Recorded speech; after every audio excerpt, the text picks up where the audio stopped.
এবং এই মুহূর্তে আমাদের সাথে যারা ক্লাসে সংযুক্ত আছে এবং পরবর্তীতে যারা সংযুক্ত হবে সবাইকে ধন্যবাদ দিয়ে শুরু করছি। আমরা একটা ধারাবাহিকভাবে ক্লাস নিচ্ছিলাম অর্থোপেডিক্স ভাইভা প্রিপারেশন নিয়ে। আমরা অনেকগুলি ক্লাসে কথাবার্তা বলছি ভাইভা প্রিপারেশন নিয়ে, যে ভাইভা আমাদের খুব ইম্পর্টেন্ট একটা টপিকস অর্থোপেডিক্স এর।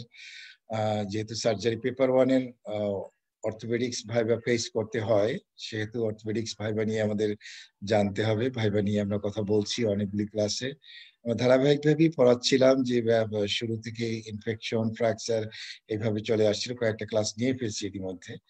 আজকে আমরা ওই ধারাবাহিকতায় আজকে পড়াবো যে বাকি যে ক্লাসগুলি যে ছিল 3-4টা ক্লাস আমরা মনে হয় নিয়েছি। যা বাকি আছে ওর মধ্যে থেকে আমরা শুরু কিছু আলোচনা করব ভাইভা কোশ্চেন নিয়ে। যে প্রশ্নগুলি সাধারণত ভাইভা কোশ্চেন আমরা জানি বক্সের প্রশ্ন থাকে, প্রশ্নগুলি টানতে হয়। প্রশ্নগুলি টানার পরে ওই প্রশ্নগুলি অ্যান্সার করতে হয়। যে প্রশ্নটা আমি টানলাম ওই প্রশ্নটার অ্যান্সার করতে হবে, এবং ওর রিলেশনে যদি কোনো প্রশ্ন আসে সেই প্রশ্নগুলি যদি অ্যান্সার করে সেই প্রশ্নগুলি অ্যান্সার আমাদের করতে হবে। করতে পারলে আমাদের ভালো নম্বর পাওয়া যাবে। আর একেবারে যদি আমরা কিছু না বলতে পারি সেখানে তো আমাদের নেগেটিভ মার্কসিং, আমাদের পরীক্ষা খারাপ হয়েছে বলতে হবে, যে পরীক্ষা ভালো হয়নি। পরীক্ষা ভালো করতে গেলে আমাদের বক্সে যে প্রশ্নটা থাকবে, যে প্রশ্নটা আসবে, সেই প্রশ্নটা আমার পারতে হবে। এবং পারতে হলে কি করতে হবে, আমার পড়তে হবে, বারবার পড়তে হবে।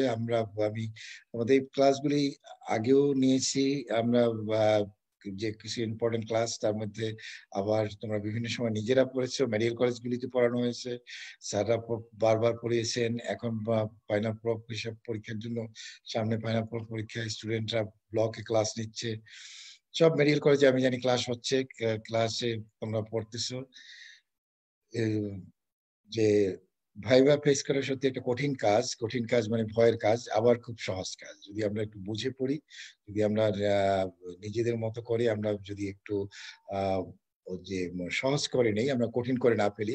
আমি সব পারতে হবে এমন কোনো কথা নাই। আমরা যতটুকু মনে রাখবো যে আমার পরীক্ষার সময় স্যাররা আশা করি যে মোটামুটি যে কতটুকু পড়াশোনা করছে স্যাররা, করছি কিনা আমি এইটা স্যাররা জানতে চাচ্ছি।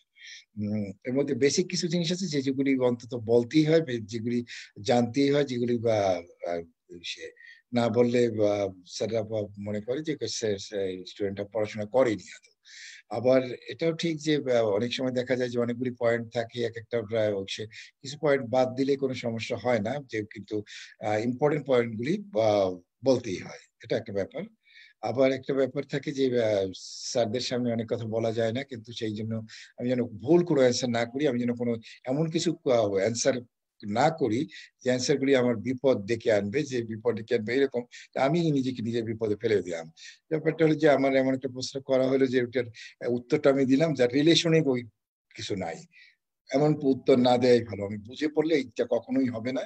কাজে যতটুকু আমি বারবার একটা কথা বলছি যে বুঝে পড়বো, আমরা যতটুকু পড়বো আমরা যেন পুরোপুরি বুঝে তারপর পড়বো, তারপর অ্যান্সার করবো।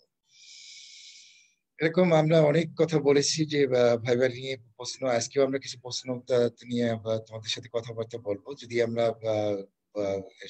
সেখানে প্রশ্ন থাকবে, অ্যান্সার থাকবে, রিলেটেড কোশ্চেন কি কি হতে পারে সেগুলিও আমি বলে দিব। এরকম একটা যদি আমরা বলি যে আমরা সেদিন বলছিলাম যে অ্যাডাল্টদের কমন ফ্র্যাকচার, সেটা নিয়ে আমরা কিছু কথা বলছিলাম। ওই সময় আমরা ক্লাসটা শেষ করে দিয়েছি আমার যতটুকু মনে পড়ে। এখন যদি আমরা বলি যে চিলড্রেনদের কমন ফ্র্যাকচার কি কি হতে পারে, চিলড্রেনদের কমন ফ্র্যাকচার একটা কমন কোশ্চেন, এবং আমাদের জানতেও হয় পাশের পরীক্ষার জন্য, এবং জীবনে চিকিৎসা করতে গেলেও দরকার হয়। যেহেতু আপাতত ভাইবা নিয়ে কথা বলছি, ভাইবার একটা কমন কোশ্চেন, চিলড্রেনদের কমন ফ্র্যাকচার। চিলড্রেনদের কমন ফ্র্যাকচার কি কি হতে পারে যদি আমরা বলি, চিলড্রেনদের কমন ফ্র্যাকচারের মধ্যে ফার্স্ট যে কথাটা আমরা বলবো সেটা হলো যে supracondylar fracture of the humerus. Supracondylar fracture of the humerus. হিউমারাসে আমরা জানি যে কন্ডাইল থেকে কন্ডাইলের জাস্ট উপরে যে সুপ্রাকন্ডাইলার রিজিয়ন, এই রিজিয়নে যে ফ্র্যাকচার হয় এটা হচ্ছে সুপ্রাকন্ডালার ফ্র্যাকচার অফ দ্য হিউমারাস। এই ক্ষেত্রে একটা কথা মনে রাখতে হবে, আমাদের স্টুডেন্টরা খুব ভুল করে ফেলে, বা অনেকেই এটা যে সুপ্রাকন্ডালার ফ্র্যাকচার বলি আমরা শেষ করি, কথাটা কমপ্লিট হয় না। সুপ্রাকন্ডালার ফ্র্যাকচার অফ দ্য হিউমারাস বলতে হবে, কারণ সুপ্রাকন্ডালার রিজন বডিতে ফিমারেও একটা আছে, যে ফিমারেও আমরা জানি সুপ্রাকন্ডাল রিজন আছে, কাজে সুপ্রাকন্ডাল রিজন যে বডিতে বললেই আমার হিউমারাস বুঝাবে সেটা না। কাজে আমার চিলড্রেনদের কমন ফ্র্যাকচার যদি বলতে supracondylar fracture of the humerus, এটা কমপ্লিট শুনতে চায় যে ইসে supracondylar fracture of the humerus একটা common fracture of the children. চিলড্রেনদের আর কি কি কমন ফ্র্যাকচার আছে মুখস্থ করার কোনো কিছু নাই, আমরা জানি যে চিলড্রেনদের কমন ফ্র্যাকচার। চিলড্রেনদের কি কি এপিফাইসিস থাকে না, এপিফাইসিস থাকে। ইলফেশিয়াল ফ্র্যাকচার যদি হয় সেটা চিলড্রেনদের কমন ফ্র্যাকচার বলতে পারি আমরা। আর একটা বলতে পারি যে আমরা গ্রিন স্টিক ফ্র্যাকচার আমরা বারবার বলছি যে ইনকমপ্লিট ফ্র্যাকচার অফ চিলড্রেন বোন পেরিওস্টিম ইজ থিক অ্যান্ড ইলাস্টিক, মানে গ্রিন স্টিক। এই ফ্র্যাকচারটা চিলড্রেনদেরই ফ্র্যাকচার, এটা কখনোই অ্যাডাল্টদের ফ্র্যাকচার হবে না, কাজে এটাও চিলড্রেনদের ফ্র্যাকচার। আমরা তিনটা অলরেডি বলে ফেলছি যে supracondylar fracture of the humerus, ইলফেশিয়াল ফ্র্যাকচার, আর একটা আমরা বললাম যে গ্রিন স্টিক ফ্র্যাকচার। আর একটা কমন ফ্র্যাকচার চিলড্রেনদের হয় সেটা হচ্ছে ফ্র্যাকচার ক্লাভিকেল, ফ্র্যাকচার ক্লাভিকেল। আর একটা চিলড্রেনদের কমন ফ্র্যাকচার হয় মন্টাজিয়া ফ্র্যাকচার। মন্টাজিয়া ফ্র্যাকচার কঠিন কিছু না, আমাদের স্টুডেন্টরা একবার প্রশ্ন করেছিল তোমাদের এই এক্সিসি, আমি যে বলছিলাম কোন ফ্র্যাকচার পড়ানোর সময় যে মন্টাজিয়া গেলিয়াজি ফ্র্যাকচার কি। মন্টাজিয়া ফ্র্যাকচার এমন একটা ফ্র্যাকচার অকার্স কোথায়, in the shaft of the আলনা, fracture shaft of the ulna with dislocation of the superior radial nerve joint. Superior radial nerve joint dislocation হবে এবং shaft of the ulna fracture হবে। এইটা হলো যে কি মন্টাজিয়া ফ্র্যাকচার। এর অপোজিট একটা ফ্র্যাকচার আছে গেলিয়াজি ফ্র্যাকচার, সেটা হচ্ছে গেলিয়াজি ফ্র্যাকচারটা এই রিলেশনে চলে আসছে, এই জন্য বলতে হবে, আমার সবই জানতে হবে। আমি ভাষা এমন না যে আমি জানলাম সেটা হবে না, যে গেলিয়াজি ফ্র্যাকচার মন্টাজিয়া যখন চলে আসবে গেলিয়াজি চলে আসবে, বাট গেলিয়াজি ফ্র্যাকচার কিন্তু চিলড্রেনদের কমন ফ্র্যাকচার না, কিন্তু মন্টাজিয়া ফ্র্যাকচার চিলড্রেনদের কমন ফ্র্যাকচার। গেলিয়াজি ফ্র্যাকচার আমরা লাস্ট ক্লাসে বলছিলাম ওপেন ডিডাকশন আর ইন্টারনাল ফিক্সেশনের মধ্যে ইন্ডিকেশনের মধ্যে আমরা বলছিলাম ফ্র্যাকচার অফ নেসেসিটি, সেক্ষেত্রে আমাদের গেলিয়াজি ফ্র্যাকচার বলতে হয়। কিন্তু গেলিয়াজি ফ্র্যাকচার অফ নেসেসিটি, তাহলে গেলিয়াজি ফ্র্যাকচারটা কি fracture shaft of the radius with inferior radial nerve joint dislocation. Fracture shaft of the radius with inferior radial nerve joint dislocation is called Galeazzi fracture. আর আমাদের topic যেটা বাচ্চাদের মানে চিলড্রেনদের common fracture মন্টাজিয়া fracture, এটা কি fracture shaft of the radius আলনা, fracture shaft of the আলনা with location. এটা হচ্ছে মন্টাজিয়া ফ্র্যাকচার। এই ফ্র্যাকচারটা কাদের হয়, কমনলি চিলড্রেনদের হয়। চিলড্রেনদের কমন ফ্র্যাকচার আমরা বলেছি, অনেকগুলি বলেছি, তার মধ্যে কমন যেটা বলছি আমরা সুপ্রাকন্ডাল ফ্র্যাকচার অফ দ্য হিউমারাস। তারপরে আমরা বলছি যে চিলড্রেনদেরই ফ্র্যাকচার কি ফ্র্যাকচার এপিফেশিয়াল ফ্র্যাকচার, তারপরে যেটা গ্রিন স্টিক ফ্র্যাকচার, এগুলি চিলড্রেনদেরই ফ্র্যাকচার, ফ্র্যাকচার ক্লাভিকেল, মন্টাজিয়া ফ্র্যাকচার। আমরা এই কটা বলি, শেষ করবো ভাইবা বোর্ডে, যে আরো কিছু আছে যেটা সে যে এই লেভেলে তোমার এইটা কয়টা বলি সেটা মোটামুটি পাস, কেন 5 নম্বরের চেয়ে বেশি কিছু দেওয়ার চেষ্টা করবে দেবে। যেখানে আমরা যদি বলতে পারি, আমার মনে হয় এটা কোনটা বাদ দেওয়ার সুযোগ নেই, কোনটা আমরা বাদ দেবো না, আমরা এইটা বলবো যে চিলড্রেনদের কমন ফ্র্যাকচার কি। চিলড্রেনদের কমন ফ্র্যাকচার থেকেই চার প্রশ্নটা নিয়ে যাবে একেবারে, সেটা কি যে supracondylar fracture of the humerus. Supracondylar fracture of the humerus এখান থেকে অনেকগুলি কোশ্চেন আছে, যে supracondylar fracture of the humerus তো চিলড্রেনদেরই বেশি হয়। চিলড্রেনদের এই ফ্র্যাকচারটা প্রেজেন্ট করবে কি করে, আমার কাছে কি প্রেজেন্ট করবে, মানে ক্লিনিক্যাল ফিচার্স কি হবে। ক্লিনিক্যাল ফিচার্স আমরা জানি সুপ্রাকন্ডাল ফ্র্যাকচার ক্লিনিক্যাল ফিচার্স আমাদের যদি বলতে হয়, যে কোনো ফ্র্যাকচারে ক্লিনিক্যাল ফিচার্স আমরা বলছিলাম ফ্র্যাকচার এবং ডিসলোকেশনে ক্লিনিক্যাল ফিচার্স আমরা সেম ক্লিনিক্যাল ফিচার্স, মানে কতগুলি জিনিস আছে যে সব জায়গায় একই কথা আমরা বলতে পারি। সেটা কি history of trauma, pain, swelling, restriction of movement, unable to use the part, deformity, এই কথাগুলি আমরা প্রত্যেকটা ফ্র্যাকচার এবং ডিসলোকেশনের ক্ষেত্রে আমরা বলবো। সুপ্রাকন্ডাল ফ্র্যাকচারের ক্লিনিক্যাল ফিচারের ক্ষেত্রেও আমাদের এই কথাগুলি আমরা বলবো। হিস্ট্রি অফ ট্রমা থাকবে এলবো রিজিয়নে, পেইন থাকবে, সোয়েলিং থাকবে, রেস্ট্রিকশন অফ মুভমেন্ট থাকবে, unable to use the part থাকবে, মানে এলবো জয়েন্টের ইউজ করতে পারবে না, রেস্ট্রিকশন অফ মুভমেন্ট থাকবে, ডিফর্মিটি থাকবে। এখন আমরা ডিনার ফর ডিফর্মিটি বলছিলাম কোরিস ফ্র্যাকচারের ক্ষেত্রে, আর সুপ্রাকন্ডাল ফ্র্যাকচারের ক্ষেত্রে এরকম অবভিয়াস কোনো ডিফর্মিটি থাকে না, ক্লিন কাট ডিফর্মিটি যেটা ডিনার ফর ডিফর্মিটি কোলিস ফ্র্যাকচারের ক্ষেত্রে থাকবেই, বাট সুপ্রাকন্ডাল ফ্র্যাকচার অফ দ্য হিউম্যারাসের ক্ষেত্রে থাকে না। সাধারণত দেখা যায় কিছু কিছু পেশেন্টের ক্ষেত্রে আমরা পাই এস শেপ ডিফর্মিটি, সুপ্রাকন্ডাইলারের এস, ইংরেজি এস শব্দের মতো এস শেপ ডিফর্মিটি পাওয়া যেতে পারে। তাহলে এস শেপ ডিফর্মিটিও পেতে পারি আমরা, এটা আমরা বলবো যদি ডিফর্মিটি কি ডিফর্মিটি পাওয়া যেতে পারে সেটা এস শেপ ডিফর্মিটি। এই জিনিসগুলি সুপ্রাকন্ডাল ফ্র্যাকচারের ক্ষেত্রে ক্লিনিক্যাল ফিচার্স। এখন এখান থেকে একটা প্রশ্ন করে স্যাররা যে ইমিডিয়েটলি আমরা পেশেন্টের কি কোন জিনিসগুলো চেক করবো সুপ্রাকন্ডাল ফ্র্যাকচারের ক্ষেত্রে, সেটা কি যে নিউরোভাস্কুলার স্ট্যাটাসটা আমরা দেখে নেব। কারণটা কি, এই সুপ্রাকন্ডাল ফ্র্যাকচার অফ দ্য হিউম্যারাসের ক্ষেত্রে যে এটা যে হতে পারে ডিস্টাল ফ্র্যাগমেন্টটা সাধারণত পোস্টেরিয়রলি ডিসপ্লেসড হয় এবং অ্যান্টেরিয়রলি ডিসপ্লেসমেন্ট হতে পারে, বাট হাইপার এক্সটেনশন ইনজুরিতে হয় এটা, এবং ম্যাক্সিমাম ক্ষেত্রেই ডিস্টাল ফ্র্যাগমেন্ট আর পোস্টেরিয়রলি ডিসপ্লেসড হয়। পোস্টেরিয়রলি ডিসপ্লেসড হলে কি হতে পারে, ব্রাকিয়াল আর্টারি ইনজুরি হতে পারে। এখন ব্রাকিয়াল আর্টারি ইনজুরি হয়, ভাস্কুলার ইনজুরি আমরা বলছিলাম, ব্রাকিয়াল আর্টারি ইনজুরি হলে পরে পেশেন্টে কি পাওয়া যাবে, রেডিয়াল পালস পাবো না আমরা, আবার ইনজুরি হয়েছে কিনা সেটা দেখার জন্য আমার কিছু কাজ করতে হবে, এবং সেটা হলে কি হবে সেটাও দেখতে হবে। তাহলে কাজেই আমাদের নিউরোভাস্কুলার স্ট্যাটাসটা দেখতে হবে। তাহলে আমরা যদি ইমিডিয়েটলি সুপ্রাকন্ডাল ফ্র্যাকচার অফ দ্য পেশেন্টের সুপ্রাকন্ডাল ফ্র্যাকচার অফ দ্য হিউম্যারাসের যে একটা পেশেন্ট আসতে পারে, আমরা ইমিডিয়েটলি কি চেক করবো সেটা হলো কি পেশেন্টের পালস, রেডিয়াল পালস দেখবো আমরা, ক্যাপিলারি রিটার্ন দেখবো আমরা, আর নিউরোভাস্কুলার স্ট্যাটাস, সরি নিউরোলজিক্যাল স্ট্যাটাসটা দেখবো আমরা। নিউরোলজিক্যাল স্ট্যাটাসটা দেখবো, সেন্সরি মোটর দেখবো। এই একটা ফ্র্যাকচার, যে ফ্র্যাকচারে 3টা নার্ভি ইনজুরি হতে পারে। আমরা জানি হ্যান্ডের বিষয়ে, হ্যান্ডে নার্ভ সাপ্লাই যদি বলি আমরা 3টা নার্ভ এখানে সাপ্লাই দেয়, median nerve, ulnar nerve, radial nerve. Median nerve, radial nerve, ulnar nerve, 3 nerve এখানে সাপ্লাই দিতে পারি। কাজে 3টা নার্ভের জন্য আমরা সেন্সরি এবং মোটর সবকিছু আমরা দেখবো। তাহলে কি করবো ইমিডিয়েটলি, আমরা কি করবো দেখবো কি ইমিডিয়েটলি আমরা দেখবো নিউরোভাস্কুলার স্ট্যাটাসটা দেখবো। ভাস্কুলার স্ট্যাটাসের মধ্যে আমি কি করবো দেখবো কি আমরা রেডিয়াল পালস দেখবো এবং ক্যাপিলারি রিটার্ন দেখবো। রেডিয়াল পালস দেখবো, ক্যাপিলারি রিটার্ন দেখবো, আর দেখবো আমরা যে নিউরোলজিক্যাল স্ট্যাটাস দেখার জন্য আমরা 3 নার্ভস যে ইনজুরি হতে পারে, median nerve, radial nerve, ulnar nerve, 3টা নার্ভেরই আমরা যে সেন্সরি এবং মোটর এটা আমরা দেখবো, নিউরোলজিক্যাল এক্সামিনেশনটা আমরা করবো। নিউরোলজিক্যাল এক্সামিনেশনটা আমি পরে করি, যদি অনেক সময় নিউরোলজিক্যাল সিমটমটা পরবর্তীতে একটু পরে ডেভেলপ করে, বা যদি আমি এটা চিকিৎসাও দেরিতে করি তাহলে পেশেন্টের তেমন কোনো সমস্যা হবে না। ইমিডিয়েটলি যেটা দেখতে হবে সেটা কি, সেটা হলে আমাদের ইমিডিয়েটলি আমার দেখতে হবে ভাস্কুলার স্ট্যাটাসটা। ভাস্কুলার স্ট্যাটাসের মধ্যে আমি কি দেখবো, রেডিয়াল পালস দেখবো, ক্যাপিলারি রিটার্ন দেখবো। তাহলে ক্লিনিক্যাল ফিচার্স গেল। ডায়াগনোসিসটা আমি কমপ্লিট করবো কি করে, ডায়াগনোসিস কমপ্লিট করার জন্য আমার যেটা করতে হবে, এলবো জয়েন্টের আমার এক্স রে করতে হবে।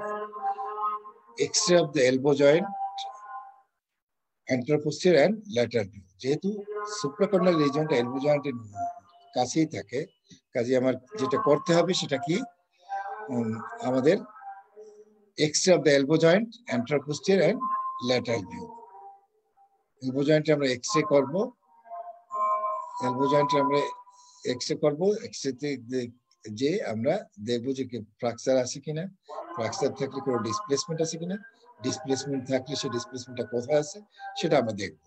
এটা কিন্তু অস্পির একটা প্রশ্ন, যে অস্পিতেও থাকে অনেক সময় সুপ্রাকন্ডাল ফ্র্যাকচারের এক্স রে। সেই এক্স রে দেখে আমরা কথা বলি, এক্স রে দেখে আমাদের পয়েন্ট আউট করতে হয়, এক্স রে দেখে আমাদের প্রশ্নের অ্যান্সার করতে হয়। যাই হোক, আমাদের ডায়াগনোসিস জন্য আমাদের কি করতে হবে, X ray of the elbow joint, antero posterior and lateral view.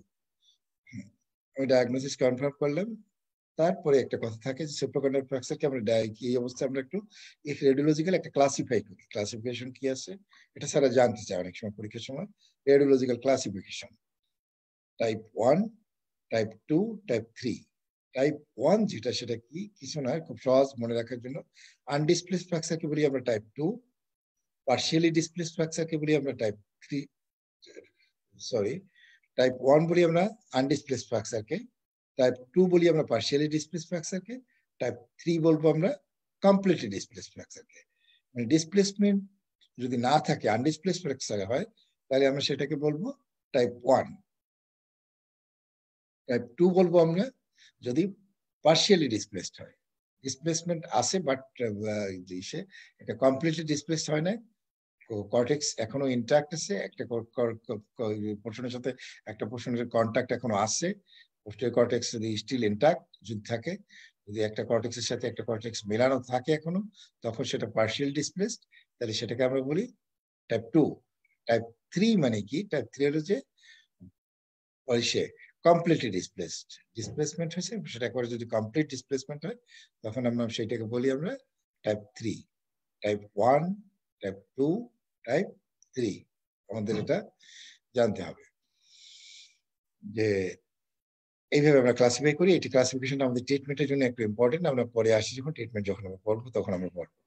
এখন এখান থেকে প্রশ্নটা আসে যে আমরা ম্যানেজমেন্ট কি করবো, কি ট্রিটমেন্ট দিব? আমরা রিটেনে অনেক সুন্দর করে লিখবো, অনেক কিছু লেখা যাবে। ট্রিটমেন্ট মানে এখন ভাইভা বোর্ডে যেটা বলা যাবে সেটা কি, শর্টলি আমরা যে ট্রিটমেন্টে যে বলবো সেটা কি, ট্রিটমেন্ট যেটা করি আমরা ইন কেস অফ আনডিসপ্লেসড ফ্র্যাকচার, মানে টাইপ 1 হলে আমরা কি করব? টাইপ 1 হলে আমরা করব only immobilisation by long arm plaster cast for 3 weeks.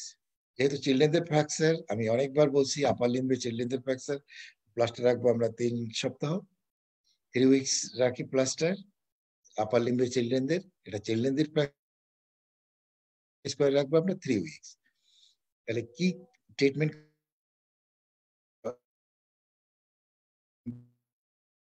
Displaced fracture বা টাইপ 1 ফ্র্যাকচার, টাইপ 1 এর ক্ষেত্রে আমরা কি করবো? Only immobilisation.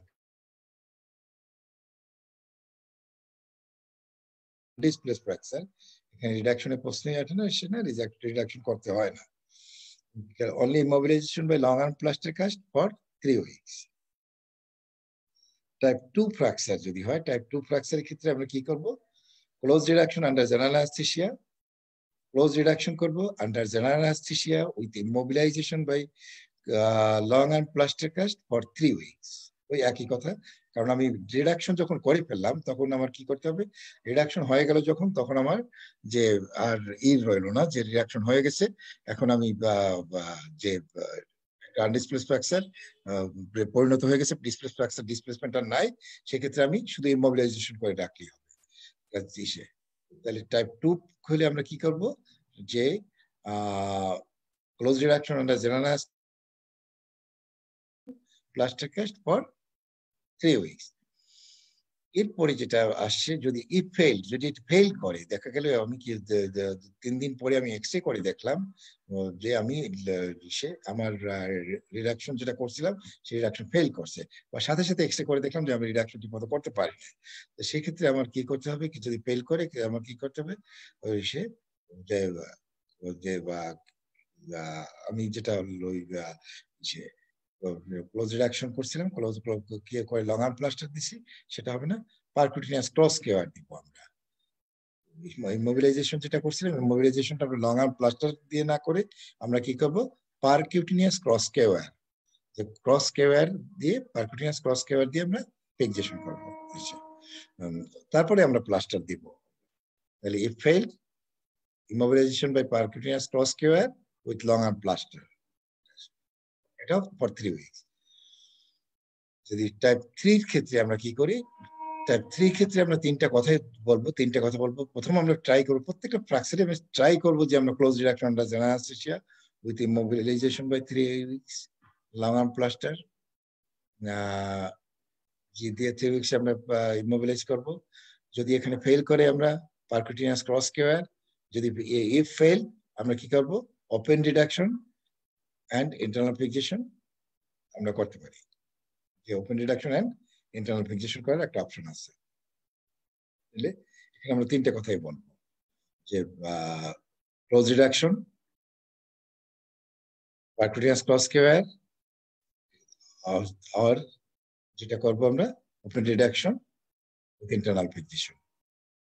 এটা আমরা যদি আমরা ফেল করি তাহলে সেটা আমরা টাইপ 3 এর ক্ষেত্রে আমরা তিনটা কথাই বলবো। ট্রিটমেন্ট আমরা মোটামুটি যেটা বললাম, যে টাইপ 1 এর ক্ষেত্রে only immobilisation by long arm plaster cast for 3 weeks, type 2 এর ক্ষেত্রে close reduction under general anesthesia with immobilization by percutaneous cross-cover, if failed, percutaneous cross-cover with long arm plaster cast, if failed, open reduction and internal pinchation by percutaneous cross-cover দিতে পারি আমরা, plate দিতে পারি আমরা, সাধারণত পারকুটিনিয়াস open করে আমরা পারকুটিনিয়াস open করে আমরা ক্রস কেয়ারও দিতে পারি, দেখে সরাসরি দেখে দেখে আমরা দিতে পারি, অথবা আমরা যেটা বা করতে পারি আমরা প্লেট দিতে পারি, ওপেন রিডাকশন ইন্টারনাল পিকচার। এই কথাগুলি অন্তত মনে রাখতে হবে যে কথাগুলি যে আমরা প্রথম আমরা প্লাস্টার করব, যদি আনডিসপ্লেস ফ্র্যাকচার থাকে অনলি ইমোবিলাইজেশন করবো প্লাস্টার দিয়ে। যদি ডিসপ্লেস ফ্র্যাকচার বা টাইপ 2 হয়, সে কমপ্লিটলি মানে ডিসপ্লেস না বাট পার্শিয়ালি ডিসপ্লেস, টাইপ 2 আমরা জানি, টাইপ 2 মানে পার্শিয়ালি ডিসপ্লেস। এক্ষেত্রে আমরা কি করব যে close reduction under general anaesthesia with immobilization by long arm plaster cast, if failed percutaneous cross K-wire. আর টাইপ 3 ক্ষেত্রে তিনটা কথাই বলবো আমরা, close reduction under general anesthesia with immobilization by long arm plaster cast, if failed percutaneous cross cover, if failed percutaneous cross cover যদি আমরা না পারি অনেক সময় কি করব আমরা open reduction and internal picture. এরপরে এখান থেকে যে প্রশ্নটা আসে কমপ্লিকেশনস খুব important, supracondylar fracture of the হিউমেরাসে কমপ্লিকেশনসটা আমাদের জানতে হবে, বক্সে আসে অনেক ইয়ে। আমরা একটু আগে যেটা বলছিলাম যেটা বলি যে ভাস্কুলার ইনজুরি হতে পারে, ভাস্কুলার ইনজুরি হয়ে কি হতে পারে compartment syndrome develop. Compartment syndrome নিয়ে আমরা অনেক কথা বলছি, কম্পার্টমেন্ট প্রেশার বেড়ে গিয়ে কি হতে পারে যে যদি ফোরআর্মে কোনো ফ্র্যাকচার হয় অথবা সুপ্রাকন্ডাল ফ্র্যাকচার অফ দ্য হিউমেরাস হয়, এক্ষেত্রে ব্রাকিয়াল আর্টারি ইনজুরি হয়ে হতে পারে, যে কমনলি এই ফ্র্যাকচারটা হওয়ার চান্স থাকে যে কম্পার্টমেন্টের প্রেশার বেড়ে গিয়ে কি হবে, পেশেন্টের ডিস্টাল পোর্শনের সার্কুলেশন ইম্পেয়ার্ড হবে, পেইন, প্যালোর, প্যারাস্থেসিয়া, পালসলেসনেস, প্যারালাইসিস ইনিশিয়ালি এইটা ডেভেলপ করবে। এরপরে কি মানে ইস্কিমিয়া হবে, ইস্কিমিয়ার পরে তো পেশেন্ট এই প্রেজেন্টেশনগুলি নিয়ে আসবে, পেইন, প্যালোর, প্যারাস্থেসিয়া, পালসলেসনেস, প্যারালাইসিস, পি যে মানে ইস্কিমিয়ার ফিচার যেটা, এটা নিয়ে আসবে আমাদের কাছে। এরপরে যদি এটা চিকিৎসা আমরা ঠিক মতো না করি তাহলে কি হবে, কম্পার্টমেন্ট সিনড্রোমের চিকিৎসা না করলে সেখান থেকে কি ভক্সম্যান ইস্কিমিক কন্ট্রাকশন ডেভেলপ করতে পারে, সেটা একটা লেট কমপ্লিকেশন, সেটা আমরা ওই ইমিডিয়েট কমপ্লিকেশন না। ইমিডিয়েট কমপ্লিকেশনস এর মধ্যে আমরা যেটা বললাম ভাস্কুলার ইনজুরি উইথ, যদি ভাস্কুলার ইনজুরি থাকে যদি আমরা চিকিৎসা ঠিক মতো না করা হয় ওখান থেকে কি হতে পারে কম্পার্টমেন্ট সিনড্রোম ডেভেলপ করতে পারে।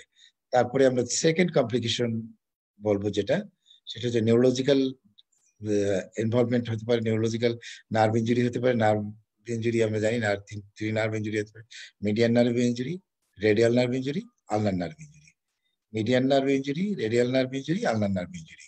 তাহলে আমরা যেটা বললাম কমপ্লিকেশন মধ্যে ভাস্কুলার এবং neurological injury, brachial artery injury হতে পারে, ওখান থেকে কম্পার্টমেন্ট সিনড্রোম হতে পারে। তারপরে যেটা বললাম আমরা median nerve injury, radial nerve injury, ulnar nerve injury. এরপরে যে কমপ্লিকেশন হতে পারে সেটা কি হতে পারে, ডিলেড ইউনিয়ন হতে পারে, ম্যাল ইউনিয়ন হতে পারে, কমনলি হয় ম্যাল ইউনিয়ন, আমরা রিডাকশন ঠিক মতো করতে না পারলে, delayed union, malunion, non union, তিনটেই হতে পারে। Non union but non union rare, আমি বলছি এলিয়াম যে এর আগে বলছি যে কর্টিকোক্যালসারাস জাংশনটা এখানে সাধারণত ইউনিয়ন হয়, বাট ইউনিয়ন ম্যাক্সিমাম ক্ষেত্রে ইউনিয়ন হয়ে যায়, ম্যাল ইউনিয়ন হোক আর ডিলেড ইউনিয়ন হোক ইউনিয়ন হবে, কিন্তু নন ইউনিয়ন কম হয় বাট নন ইউনিয়ন হতে পারে। এটা আমরা নন ইউনিয়ন পরে বলবো, ডিলেড ইউনিয়ন, ম্যাল ইউনিয়ন, দেন নন ইউনিয়ন। আরো তিনটা কমপ্লিকেশন বললাম। এরপরে কি হতে পারে, স্টিফনেস ডেভেলপ করতে পারে, স্টিফনেস ডেভেলপ করতে পারে, যে দেখা গেল আমরা 3 সপ্তাহ প্লাস্টার করে রাখছি, ইউনিয়ন হয়ে গেল, পেশেন্ট আমাদের কাছে স্টিফনেস নিয়ে আসলো, এটা একটা কমপ্লিকেশন। এরপরে যে কমপ্লিকেশন যেটা যে আমরা বলছিলাম যে ডিফর্মিটি যে হলো, যে ইয়ে ম্যালইউনিয়ন হলো, ম্যালইউনিয়ন হয়ে ডিফর্মিটি ডেভেলপ করে, কেউ বিশ্বে এলবোর কিউবিটাস ভ্যারাস ডিফর্মিটি হতে পারে, কিউবিটাস ভালগাস ডিফর্মিটি। কিউবিটাস মানে এলবো জয়েন্ট ডিফর্মিটি, ভ্যারাস মানে কি, ভ্যারাস মানে টুয়ার্ডস দ্য মিড লাইন, একটা জয়েন্টের ডিস্টাল পোর্শনটা যদি টুয়ার্ডস দ্য মিড লাইন হয় তখন আমরা বলি ভ্যারাস, আর ডিস্টাল জয়েন্টের ডিস্টাল পোর্শনটা যদি away from the midline, যদি হাতের পজিশনটা ধরি আমরা এভাবে যে জয়েন্টের ডিস্টাল পোর্শনটা towards the midline, towards the midline, towards the midline যদি হয় তখন সেটাকে আমরা বলবো যে টুয়ার্ডস দ্য মিড লাইন, জয়েন্টের ডিস্টাল পোর্শনটা towards the midline varus, জয়েন্টের distal portion away from the midline valgus. জয়েন্টের ডিস্টাল, একটা জয়েন্টকে আমরা ভ্যারাস ভালগাস বলবো, জয়েন্টের ডিস্টাল পোর্শনটা কোথায় আছে সেই হিসাবে। জয়েন্টের ডিস্টাল পোর্শনটা যদি টুয়ার্ডস দ্য মিড লাইন হয় তখন আমরা বলবো ভ্যারাস ডিফর্মিটি, জয়েন্টের ডিস্টাল পোর্শন যদি away from the mid line হয় আমরা বলবো ভালগাস ডিফর্মিটি। সেই ক্ষেত্রে সেই বিবেচনায় যে এক একটা জয়েন্টের নাম এক একভাবে করা হয়। এলবোর ক্ষেত্রে আমরা বলি কিউবিটাস, নির ক্ষেত্রে আমরা বলি জেনু, হিপের ক্ষেত্রে বলি আমরা কক্সা। এই তিনটা জয়েন্টের ক্ষেত্রে মনে রাখবা, হিপের ক্ষেত্রে আমরা কক্সা বলি, নির ক্ষেত্রে আমরা জেনু বলি, আর এলবোর ক্ষেত্রে আমরা বলবো কিউবিটাস। কাজে এখন এই কিউবিটাস ভ্যারাস ডিফর্মিটি হতে পারে, এখানে সুপারকন্ডাক্টর শব্দ আছে, কিউবিটাস ভালগাস ডিফর্মিটি হতে পারে। বাট 90% ক্ষেত্রে যেটা হয় কিউবিটাস ভ্যারাস ডিফর্মিটি।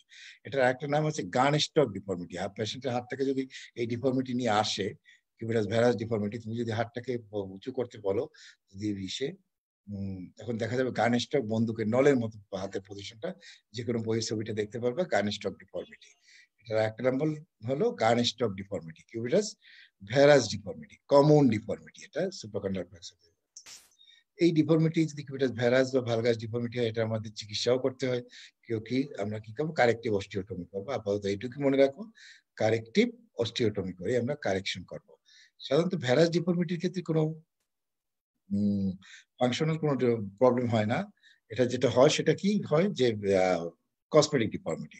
ভালগাস ডিফর্মিটি হলে কি হতে পারে, ওখান থেকে টার্ডি আলনার নার্ভ পালসি হতে পারে। আলনার নার্ভে একটা অলওয়েজ আলনার নার্ভ, যদি ভালগাস ডিফর্মিটি হয় আমরা জানি মিডিয়াল কন্ডাইল ওখান থেকে আলনার নার্ভটা যায়, আলনার নার্ভটা অলওয়েজ একটা টেনশনে থাকে, ওখান থেকে আলনার নার্ভের উপর একটা, যেহেতু অলওয়েজ টেনশনে থাকলে পরে যে ভালগাস ডিফর্মিটির ক্ষেত্রে, কিউবিটাস ভালগাস ডিফর্মিটি হলে যে আলনার নার্ভ যেহেতু সবসময় আলনার একটা প্রেসারে থাকে, তার ক্ষেত্রে জন্য একটা আলনার নার্ভের টার্ডি আলনার নার্ভ পালসি ডেভেলপ। সেই ক্ষেত্রে চিকিৎসাটা জরুরি, চিকিৎসা করতেই হবে। চিকিৎসাটা কি করে টার্ডি আলনার নার্ভ পালসির ক্ষেত্রে আমরা যে anterior transposition of the ulnar nerve with corrective osteotomy করে ফেলি।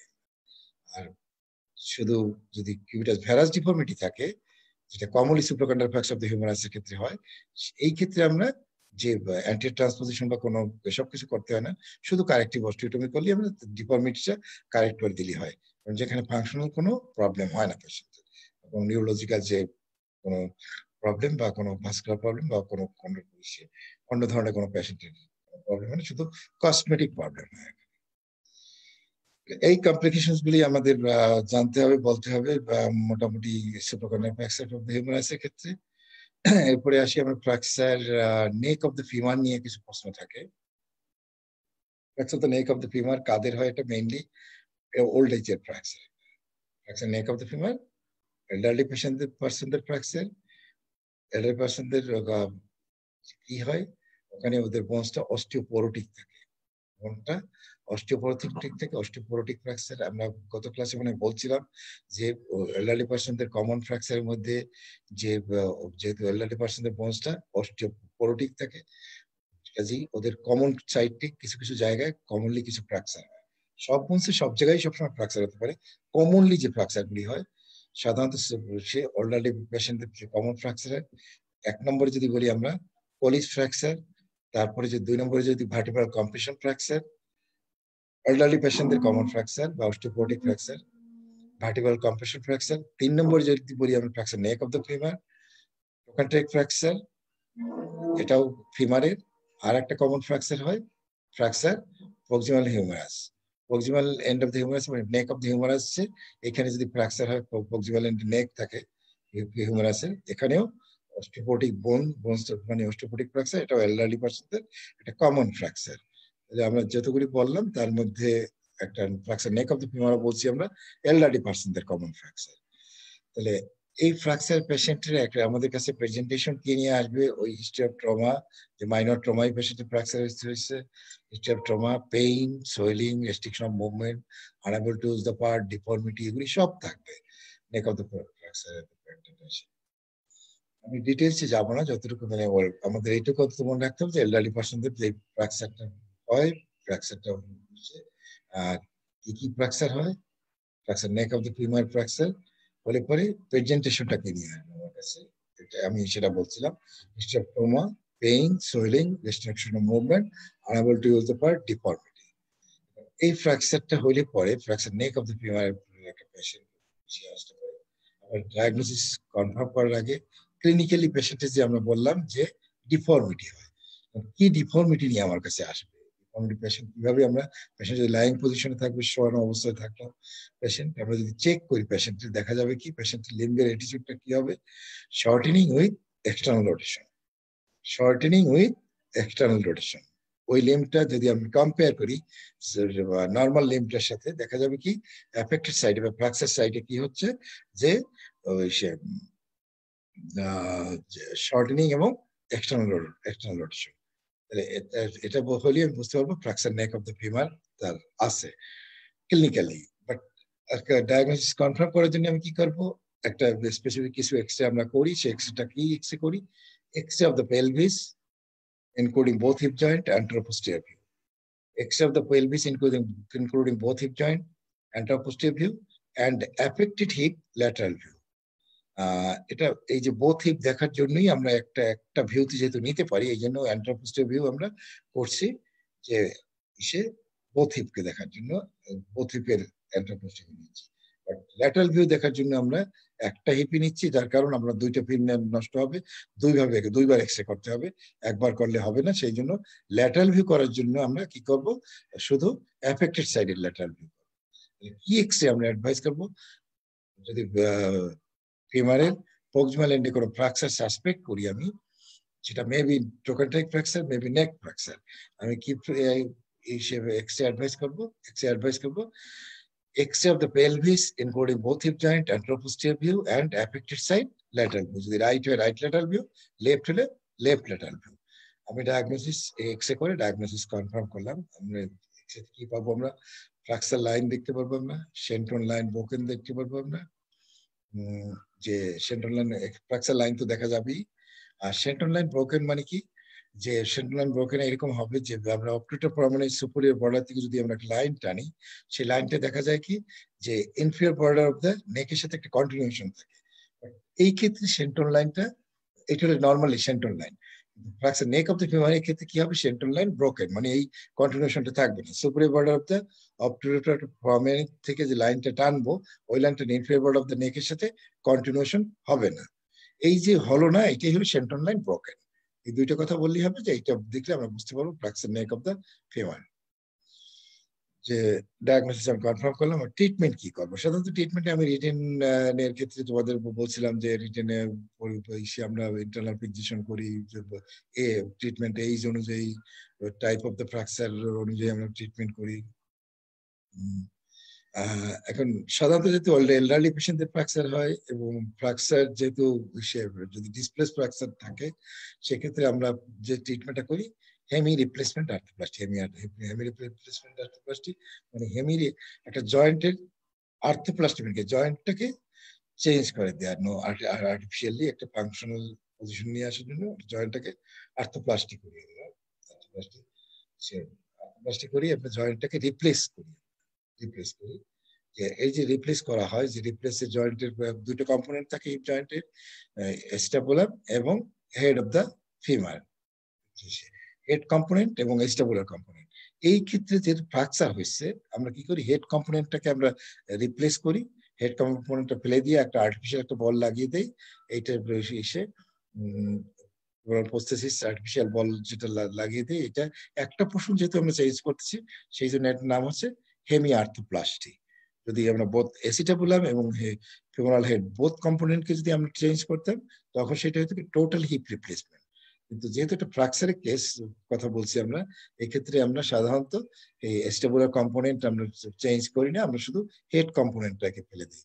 কারণ বোথ কম্পোনেন্ট এখানে চেঞ্জ করা দরকার হয় না কোনো, কারণ আমার ফ্র্যাকচার হয়েছে, আমার হেড কম্পোনেন্টটা ফেলে দিলেই আমার চিকিৎসাটা হয়ে যাবে।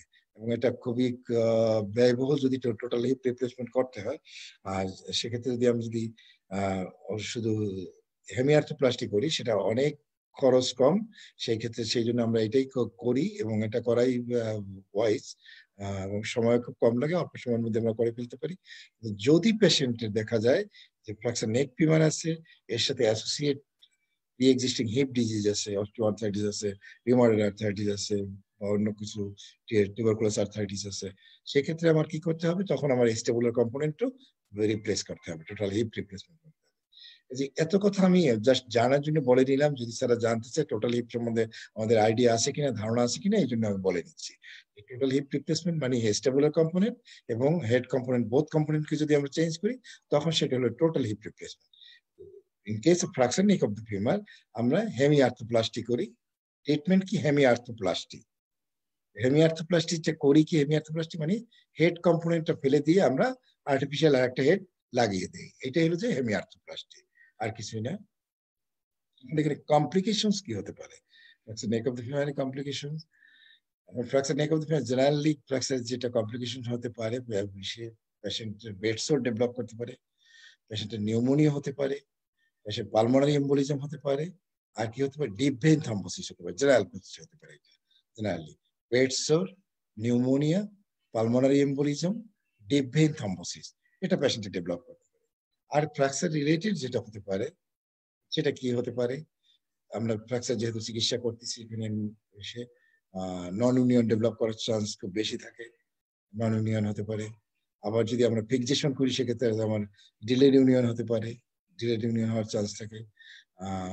এখানে ম্যাল ইউনিয়ন হওয়ার কোনো চান্স থাকে না, হয় না, কারণ আমরা যখন অপারেশন করি তখন আমরা দেখে শুনেই করি, কাজী হলে ইউনিয়ন হবে, না হলে নন ইউনিয়ন হবে। আর কি ডিলেড ইউনিয়ন হতে পারে, এটা একটা কমপ্লিকেশন। ইনফেকশন হতে পারে, আমরা যেহেতু অপারেশন করতে যাচ্ছি, অপারেশন করলে ইনফেকশন হবে, এখানে হওয়ার চান্স থাকে, একটা কমপ্লিকেশন আমরা এটা বলবো ইনফেকশন। আর একটা যেটা হয় avascular necrosis of the femoral head, AVN, avascular necrosis of the femoral head, কারণ ব্লাড সাপ্লাই ইম্পেয়ার্ড হয় এখানে, সে ফ্র্যাকচার নেক অফ দ্য ফিমারে আমরা যা ব্লাড সাপ্লাই, যত ডিটেলসে আমি যাচ্ছি না, ব্লাড সাপ্লাই ইম্পেয়ার্ড হয়, যার কারণে avascular necrosis of the femoral head এটা কমন কমপ্লিকেশন। আর এই কমপ্লিকেশন গুলি যদি আমরা বলি, মোটামুটি ফ্র্যাকচার নেক অফ দ্য ফিমারের কমপ্লিকেশন বলা হয়ে যাবে। আমরা ফ্র্যাকচার নিয়ে খুব একটা আর প্রশ্ন টশ্ন বেশি কিছু নাই, আমরা ফ্র্যাকচারের অনেক কথা বলে ফেলছি, পার্টিকুলার ফ্র্যাকচার নিয়েও কথা বলছি। এখন আসি আমরা একটু ভাইভা বোর্ডে কোশ্চেন আছে, যেটা আছে ডিসলোকেশন নিয়ে একটু কথাবার্তা বলি। ডিসলোকেশন, ডিসলোকেশন নিয়ে একটু কথা বলবো আমরা। ডিসলোকেশন নিয়ে বেশ কিছু প্রশ্ন আছে, আজকে শেষ করে দেবো ডিসলোকেশনটা। ডিসলোকেশন নিয়ে যদি কথা বলি, আমাদের ডিসলোকেশনের শুরুতে বলতে হবে what is dislocation. Complete disruption of joint between two articulation. Complete disruption of joint between two articular surfaces is called disruption.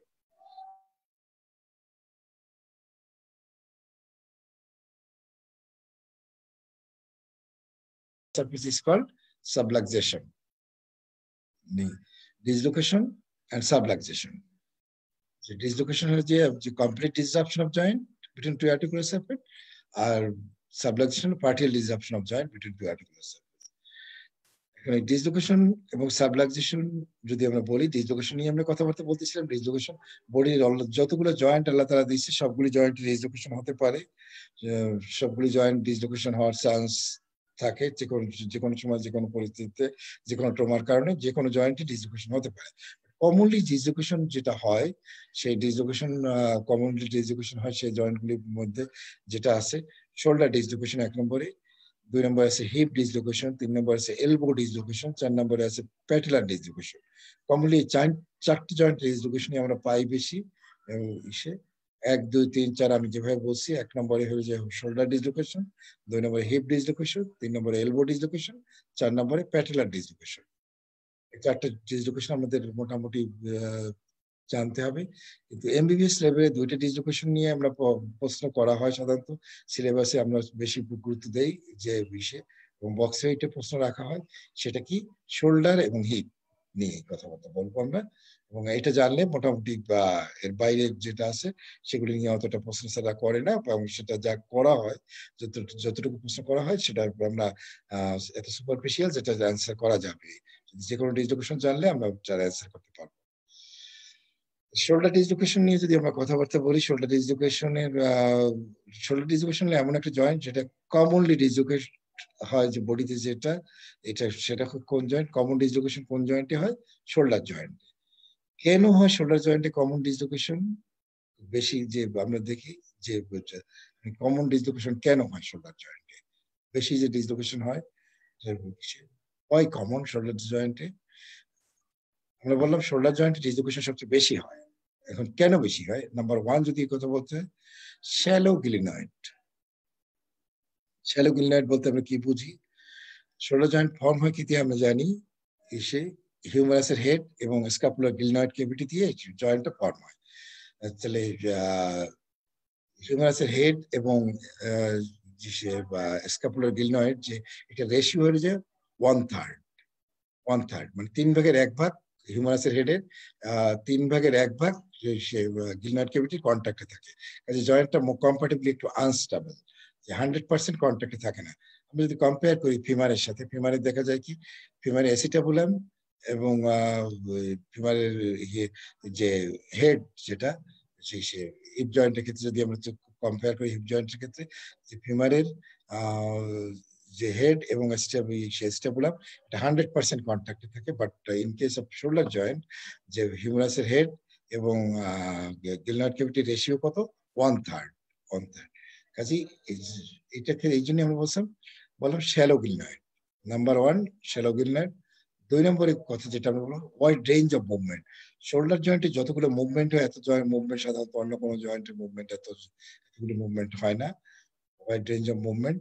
3 নম্বরে যে কথাটা বলবো আমরা, লিগামেন্টাম ল্যাক্সিটি।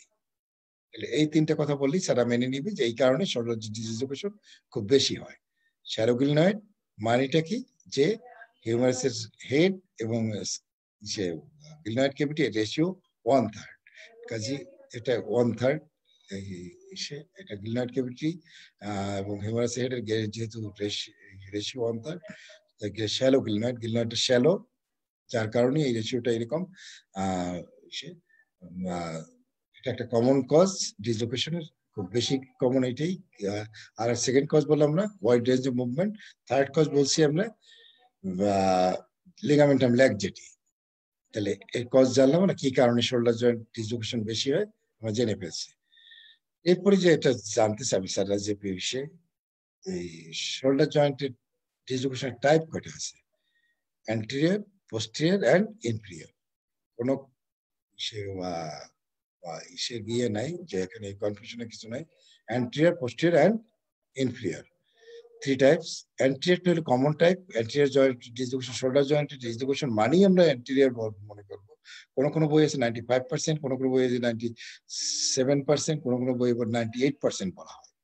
তাহলে 95% যদি আমরা ধরি, সেক্ষেত্রে শোল্ডার জয়েন্ট ডিসলোকেশন মানেই কি? Anterior dislocation. অ্যান্টেরিয়র ডিসলোকেশন কত? 95%। বাকি ইনফেরিয়র আর পোস্টেরিয়র হলো 5%, কেউ বলে তার চেয়েও কম। কাজে শোল্ডার জয়েন্ট ডিসলোকেশন মানেই আমরা ধরে নেব anterior dislocation of the shoulder joint, anterior dislocation. 3 type, 3টা কিন্তু কমন টাইপ হলো অ্যান্টেরিয়র ডিসলোকেশন। শোল্ডার জয়েন্টের ডিসলোকেশন একটা পেশেন্ট আমার কাছে কিভাবে প্রেজেন্ট করবে, ক্লিনিক্যাল রিসার্চ কি হবে, ওই একই কথা আমরা সব জায়গায় বলবো। History of trauma, pain, swelling, restriction of movement, unable to use the part, আর ডিফর্মিটি। এখান থেকে শোল্ডার জয়েন্ট ডিসলোকেশনের একটা ডিফর্মিটি, টিপিক্যাল একটা অ্যাটিটিউড আছে শোল্ডার জয়েন্ট ডিসলোকেশনের ক্ষেত্রে। দেখা যায় কি পেশেন্ট কিভাবে প্রেজেন্ট করে, কিভাবে আমাদের কাছে আসবে, সেটা তারা জানতে চায়। সাধারণত শোল্ডার জয়েন্ট ডিসলোকেশন হলে পরে পেশেন্ট অপোজিট হ্যান্ড দিয়ে ওই এফেক্টেড আর মতো ফোরআর্মকে সাপোর্ট দিয়ে আমার কাছে আসবে। অন্য কোনো একটা ফ্র্যাকচার হোক বা অন্য কোনো ভাবে হোক, পেশেন্ট দেখা যাবে কি ওই সে অন্যভাবে আসতে পারে, হাতটাকে স্টিপ করে আমার কাছে আসতে পারে, স্টিপ অবস্থা রেখে পেইন আছে এইভাবে একটা ভঙ্গি করে পেশেন্ট আসতে পারে। But in case of dislocation দেখা যাবে অপোজিট হ্যান্ড দিয়ে এফেক্টেড আর মতো ফোরআর্মকে সাপোর্ট দিয়ে পেশেন্ট আমার কাছে আসছে। কাজে এটা হচ্ছে আমাদের শোল্ডার ডিসলোকেশনের একটা টিপিক্যাল অ্যাটিটিউড। ক্লিনিক্যাল রিসার্চের মধ্যে এটাও আমরা আনতে পারি। বলবো ভাইবা বোর্ডে যে পেশেন্ট অপোজিট হ্যান্ড দিয়ে এফেক্টেড আর মতো ফোরামকে সাপোর্ট দিয়ে আমার কাছে প্রেজেন্ট করবে। এরপরে যেটা হবে যে ক্লিনিক্যাল ফিচার্সের পরে আসবে ক্লিনিক্যাল টেস্ট কি আছে শোল্ডার জয়েন্টের। শোল্ডার জয়েন্টের ক্লিনিক্যাল টেস্ট আমরা জানি, ক্লিনিক্যাল টেস্ট ডোগেস টেস্ট এবং হ্যামিল্টন রুলার টেস্ট।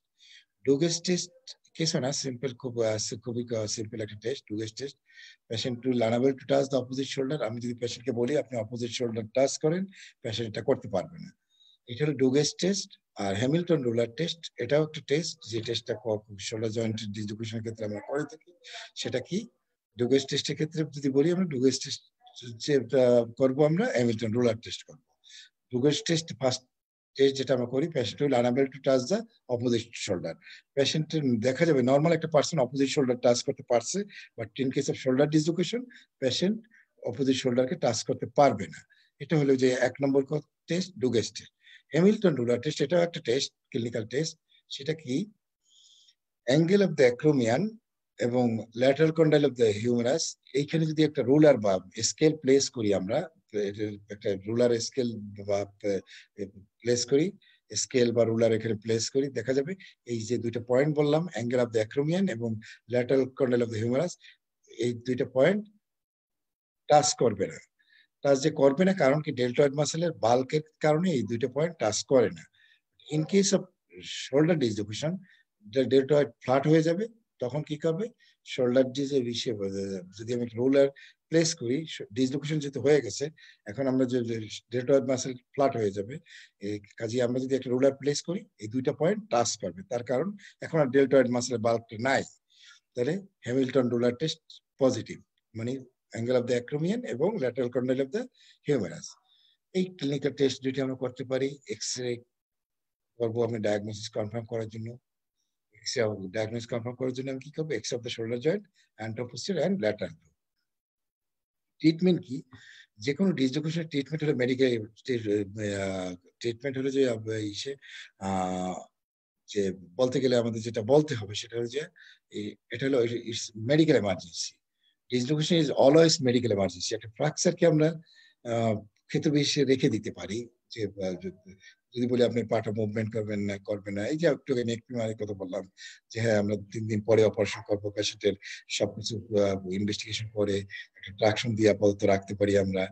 তারপরে আমরা ইনভেস্টিগেশন করে সবকিছু পেশেন্টের ফিটনেস করে, পেশেন্টের ফিট করে তারপরে আমরা পেশেন্টকে অপারেশন করি। কিন্তু শোল্ডার ডিসলোকেশনের ক্ষেত্রে এরকম কোনো সুযোগই নেই আমার। নট অনলি শোল্ডার ডিসলোকেশন, কোনো ডিসলোকেশনের ক্ষেত্রে আমার রেখে দেওয়ার কোনো সুযোগ নেই। It is an always medical emergency. It is always medical emergency. আমার অ্যাজ সুন অ্যাজ পসিবল আমার রিডাকশন করতে হবে। এই কথাটা আমার জানতে হবে। এই কথাটা স্যার জিজ্ঞেস করে এটা কি কোনটা আর্জেন্ট, ফ্র্যাকচার না ডিসলোকেশন? ডিসলোকেশনটা আর্জেন্ট। কাজে আমরা খুব দ্রুত, যত দ্রুত সম্ভব আমরা একটা ডিসলোকেশনটা রিডাকশন করবো। ট্রিটমেন্ট কি, এক কথায় ট্রিটমেন্ট হলো close reduction under general anaesthesia. Close reduction under general anaesthesia, আমরা জেনারেল অ্যানেস্থেসিয়া দিয়ে আমরা রিডাকশন করে ফেলবো। Close reduction under general anaesthesia একটি হলো ট্রিটমেন্ট, এটা যে কোনো ডিসলোকেশনের ট্রিটমেন্ট। এটা শোল্ডার ডিসলোকেশনের ক্ষেত্রে ঠিক একই কথা, close reduction under general anaesthesia. এখন মেথড কি কি আছে, 3টা মেথড আছে। স্টিমসন গ্র্যাভিটি মেথড আছে, হিপোক্রেটস মেথড আছে, ককার্স মেথড আছে। আমরা সাধারণত ককার্স মেথডই করি, এটা আমাদের জানতে হবে। ককার্স মেথডে আমরা যেটা করি, ট্রাকশন কাউন্টার ট্রাকশন মেথডে করি। তারপরে আমরা বলি এক্সটার্নাল রোটেশন করি। টিম দিয়ে আমরা মনে রাখি, আমরা বলছিলাম মনে হয়, টিম, ট্রাকশন, এক্সটার্নাল কাউন্টার টিতে ট্রাকশন কাউন্টার ট্রাকশন, ইতে এক্সটার্নাল রোটেশন, এতে addiction, M A medial rotation. এগুলি যদি জিজ্ঞেস করি যেন আমরা কিছু বলতে পারি যে ট্রাকশন কাউন্টার ট্রাকশন দিয়ে আমরা রিডাকশন করি ককার্স মেথডে। ট্রাকশন কাউন্টার ট্রাকশন, টি, ইতে এক্সটার্নাল রোটেশন, এতে অ্যাডাকশন, দেন মিডিয়াল রোটেশন। এই টিম শব্দটা TEM, এটা দিয়ে মনে রাখি আমরা ককার্স মেথড যেটা আমরা আছে, স্টেপ গুলি যদি বলা হয়, সেই স্টেপ গুলো কি, traction counter traction, external rotation, adduction and medial rotation. এটা করলে আমার রিডাকশন হয়ে যাবে। রিডাকশন করার পরে আমরা পোস্টোপারেটিভ ম্যানেজমেন্ট যেটা আমরা করি, কি করি, আমরা শোল্ডারকে আমরা ইমোবিলাইজ করবো বডি ব্যান্ডেজ দিয়ে 3 to 4 উইকস। আমরা 3 to 4 উইকস আমরা বডি ব্যান্ডেজ দিয়ে আমরা সে শোল্ডার জয়েন্টকে ইমোবিলাইজ করবো। এই যদি ইমোবিলাইজ না করি তাহলে কি হবে, আমার যে সফট টিস্যু ইনজুরি হয়ে ডিসলোকেশন হয়েছে ওইটার জন্য কারণে আমার কি, ওটা যদি হিলিং এর জন্য আমি সময় না দিই তাহলে কি বারবার রিডাকশন যেটা করছি আমরা বারবার ফেল করতে পারে, বারবার ডিসলোকেশন হতে পারে, রিডাকশন সাথে সাথে ফেল করে যেতে পারে, বা পরবর্তীতেও দেখা যাবে হিল না হলে পরে বারবার ডিসলোকেশন হবে। এটার নাম recurrent dislocation. To avoid recurrent dislocation আমরা কি করব, শোল্ডারকে ইমোবিলাইজ করবো বডি ব্যান্ডেজ দিয়ে। এখন প্রশ্ন করে স্যার যে যদি বডি ব্যান্ডেজের ব্যবস্থা না থাকে আমি সেখানে কি করব, সেক্ষেত্রে আমরা কি করতে পারি, যে একটা এলবো ব্যাগ বা আর্ম সিলিং, এলবো ব্যাগ দিয়ে আমরা পেশেন্টকে যদি রাখি তাহলেও দেখা যাবে পেশেন্টের শোল্ডার জয়েন্টের মুভমেন্ট হবে না। 3 উইকস আমরা এটা করে রাখতে পারি।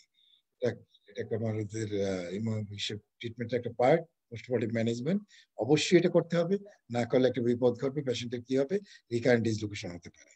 কাজে সফট টিস্যু হিলিং এর জন্য আমার শোল্ডার জয়েন্টের ডিসলোকেশন রিডাকশন করার পরে সফট টিস্যু হিলিং এর জন্য আমার রিডাকশন শেষ করছি, মানে কাজ শেষ হয়ে গেছে এটা না, রিডাকশন শেষ করার পরে আমার সফট টিস্যু হিলিং এর জন্য আমার proper immobilisation is important, proper immobilise করতে হবে। এরপরে যেটা আসে শোল্ডার ডিসলোকেশনের ক্ষেত্রে সেটাকে আমাদের মনে রাখতে হবে, সেটা হলো যে complications of shoulder dislocation. 1 number complication, যে কোনো ফ্র্যাকচার ডিসলোকেশনে আমরা বলছিলাম তোমাদেরকে যে যেটা হলো যে মনে রাখবা যে কমপ্লিকেশনের ক্ষেত্রে নিউরোভাস্কুলার ইনজুরি হতে পারে। নিউরোভাস্কুলার এক্ষেত্রে নিউরোলজি, এটা আমরা বোঝার জন্য যদি বুঝে পড়ি তাহলে এখানে নিউরোলজিক্যাল কি হতে পারে বা ভাস্কুলার কি হতে পারে, এক্সিলারি ভ্যাসেল ইনজুরি হতে পারে, এক্সিলারি নার্ভ ইনজুরি হতে পারে। এটা কি, এক্সিলারি ভ্যাসেল ইনজুরি মানে axillary artery injury, axillary vein injury, axillary nerve injury. 3টা কথা বলে ফেললাম কমপ্লিকেশনস এর মধ্যে। একটু আগে আমরা একটা কথা বলছি, কি কথা বলছি আমরা, রিকারেন্ট ডিসলোকেশন হতে পারে, রিকারেন্ট ডিসলোকেশন হতেই পারে। তারপরে কি হতে পারে, অ্যাসোসিয়েট ফ্র্যাকচার হতে পারে, যে ডিসলোকেশন হয়েছে এর সাথে একটা ফ্র্যাকচার হয়ে গেছে, যে এটা একটা কমপ্লিকেশন ডিউরিং ট্রমা এটা হতে পারে। আমরা যখন রিডাকশন করতে একটু আগে আমরা বলছিলাম যে ট্রাকশন কাউন্টার ট্রাকশন, আমরা এই ট্রাকশন কাউন্টার ট্রাকশন যে দিচ্ছি, আমরা এই ট্রাকশন কাউন্টার ট্রাকশন যদি প্রপার ওয়েতে না দেই, আমরাও দেখা যায় অনেক সময় আমাদের কাজের জন্য কি হতে পারে, দেখা যায় যে একটা ফ্র্যাকচার হয়ে গেল, সেটা গ্রেটার টিউবারসিটি ফ্র্যাকচার হয়ে গেল। এই ফ্র্যাকচারটা কে করলো, আমরা করলাম।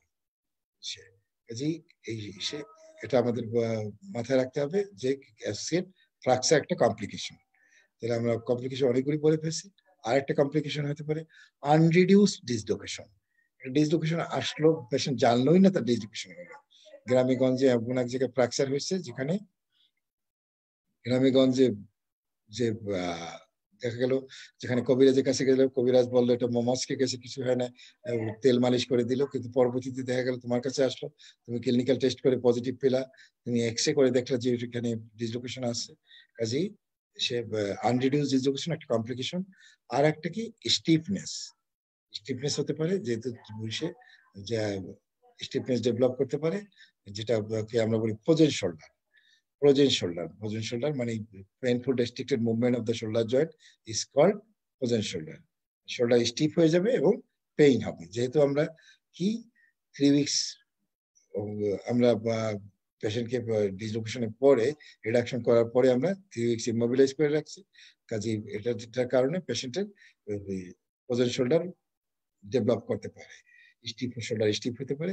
বাট এটা কোনো প্রবলেম না, পেশেন্টকে যদি আমরা কিছু ফিজিওথেরাপি, কিছু এক্সারসাইজ দেখিয়ে দেই, আবার মুভমেন্ট ফিরে আসবে, ফ্রোজেন শোল্ডার কারেকশন হয়ে যাবে। বাট এটা বিশেষ জন্য যে আমরা যদি ফ্রোজেন শোল্ডার একটা কমপ্লিকেশনটা হতেই পারে রিডাকশন কারেকশন করার পর, রিডাকশন করার পর ডিসলোকেশন যখন আমরা কারেকশন করি, রিডাকশন করার পরে যদি বডি ব্যান্ডেজ দিয়ে হোক আমরা অথবা এলবো ব্যাগ দিয়ে হোক ইমোবিলাইজ করি, ইমোবিলাইজ করার পরে একটা কমপ্লিকেশন হতে পারে ফ্রোজেন শোল্ডার। সে ফ্রোজেন শোল্ডার হলে পরে আমরা কি করবো, পেশেন্টকে বলবো যে ফিজিওথেরাপি কিছু ব্যায়াম শিখিয়ে দেবো, আমরা শোল্ডার মোবিলাইজিং এক্সারসাইজ। এটা যদি করে পেশেন্ট, তাহলে পেশেন্টের মুভমেন্ট ফিরে আসবে, স্টিফনেস কারেক্ট হয়ে যাবে। কাজেই এটা একটা কমপ্লিকেশন, এবং কমপ্লিকেশনটা হলে ভয়ের কোনো কিছু নাই। আমাদের শোল্ডার জয়েন্ট সম্বন্ধে আমরা সবকিছু কথা বলে ফেলছি। কমপ্লিকেশনস গুলি আমি যদি একটু রিপিট করি, কমপ্লিকেশনস হচ্ছে axillary vessels injury, axillary nerve injury, recurrent dislocation, associate fracture, unreduced dislocation, তারপরে যেটা কি স্টিফনেস হতে পারে, ফ্রোজেন শোল্ডার হতে পারে। এগুলি মনে রাখতে হবে আমাদের এই কমপ্লিকেশন গুলি, কমন আমরা বলতে পারি। এরপরে আসি আমরা আরেকটা ডিসলোকেশন আমরা বলছিলাম hip dislocation. Hip dislocation, shoulder dislocation সম্বন্ধে আমরা জানলাম। হিপ ডিসলোকেশন সম্বন্ধেও ঠিক ওই রকম। হিপ ডিসলোকেশন যে কমন ডিসলোকেশন শোল্ডারে পরই কমন হয়, হিপ ডিসলোকেশন অনেকগুলি পাওয়া যায়। হিপ ডিসলোকেশনের ক্ষেত্রে মানে কিছু পার্থক্য আছে, যে ওখানে টাইপস আছে 3 টাইপস। সেটা কি? ওখানেও অ্যান্টেরিয়র পোস্টেরিয়র, ওখানে বলছিলাম শোল্ডার ক্ষেত্রে অ্যান্টেরিয়র পোস্টেরিয়র ইনফিরিয়র, এখানে হলে anterior posterior and central. Anterior posterior and central. আরেকটা ডিফারেন্স যেটা, শোল্ডারের ক্ষেত্রে অ্যান্টেরিয়রটা কমন, হিপের ক্ষেত্রে পোস্টেরিয়রটা কমন। ওটাও যেমন 95%-এর বেশি, এটাও 95%-এর বেশি পোস্টেরিয়র। হিপ ডিসলোকেশন মানেই আমরা ধরে নেব পোস্টেরিয়র ডিসলোকেশন, আর শোল্ডার ডিসলোকেশন মানেই আমরা ধরে নেব অ্যান্টেরিয়র ডিসলোকেশন, যে কমন ডিসলোকেশন এটা, যেহেতু আমরা ম্যাক্সিমাম এটাই ধরে নেব। তারপর আমি তো এক্সরে করে দেখি আমরা আমার মতো মত করে, আমি যদি সেন্ট্রাল পাই সেন্ট্রাল হলে সেন্ট্রালের চিকিৎসা, যদি আমি অ্যান্টেরিয়র পাই অ্যান্টেরিয়রের ট্রিটমেন্ট। বাট ওগুলি রেয়ার। যেটা কমন ডিসলোকেশন হিপের ক্ষেত্রে, সেটা হলো পোস্টেরিয়র ডিসলোকেশন। ক্লিনিক্যাল ফিচার্স কি পোস্টেরিয়র ডিসলোকেশন অফ দ্য হিপের? ক্লিনিক্যাল ফিচার্স ওই একই কথা, যে কোনো আমরা একটা বলছিলাম যে ফ্র্যাকচার ডিসলোকেশনের ক্ষেত্রে তোমরা একই কথা বলবো সবসময়, এক কথা।